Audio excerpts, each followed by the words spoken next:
What up chaps, I'm MagicalMike and this is character creation for the Elder Scrolls Online.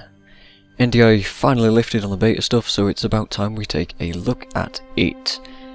All these notes that I have are from this beta, but are scrolled pretty unevenly throughout one messy ass notepad file, so I'm going to try and make sense of it all in these videos. In this one, you can see me make a Khajiit character, but I previously made a Wood Elf, a Nord, and a High Elf, which I'll also show as well, all the finished results not actually making them. So very first impressions are that everything looks very simple and makes a lot of sense, which is good.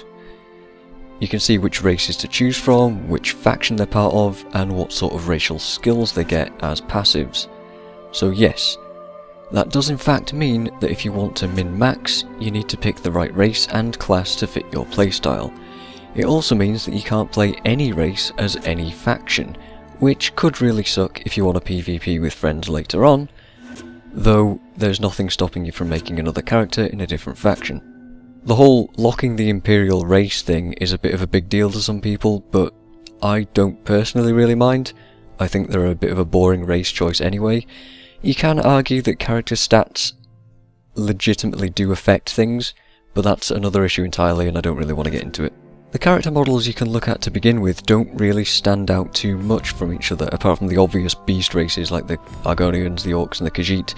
The rest sort of look very similar to each other and you have to do a bit of work to make your character stand out at a glance. So Bretons look like Dark Elves and High Elves look like, I don't know, Nords.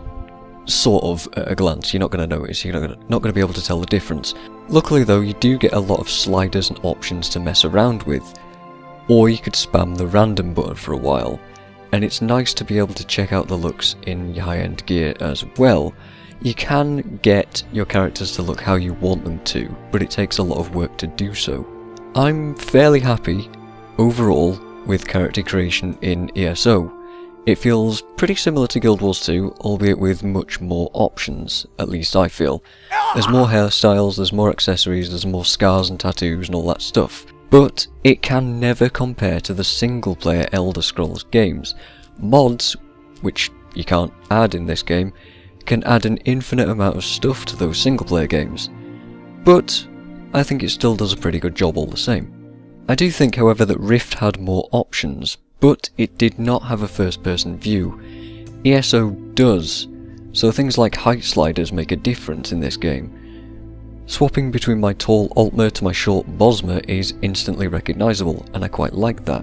Mind you, the characters do tend to look slightly different in-game than they do at creation, so be aware that you're going to have slight differences from what you think you've got. My elves both ended up looking way thinner than I intended, for example, and they looked kinda creepy. So there you go really, there's not a whole lot to say about character creation. I don't think it's as good as they promised it would be, but it still does a fairly decent job. It's not a bad start to the game initially. Let's see if the game can keep me interested through the tutorial in the next video. So thanks for watching and I'll see you guys next time.